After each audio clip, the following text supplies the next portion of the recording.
शीत आगे हार मानती जगन्नाथ महाप्रभु मनरे निश्चित भाव आपण मान प्रश्न आसुथिब जे जगतर स्रष्टा सी पुणी शीत आगे केमिति हार मानिले। गोटे दिन महाप्रभु अर्थात कुराल पंचमी दिन श्री जगन्नाथ महाप्रभु शीत सांगरे राति सारा युद्ध करती। महाप्रभु से दिन पाट पतनी पिंधि शीत आगे कहती रे शीत तू मोर कौन करिबु।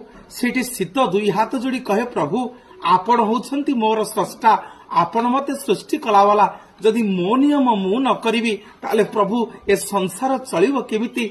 सेठी भगवान शीत को कहती रे शीत तू आज कथा दे दुखी रंकी बुढ़ा बुढ़ी काहाकू हैरान करिबुनी जदि कथा दबु ताहले मु आदि ठारू घोड़ लागी हेबी पाट पतनी पिंधिबी। से दिन ठारू महाप्रभु अर्थात ओढ़णी षष्ठी बोली गोटे यात्रा हुए जो यात्रा रे जगन्नाथ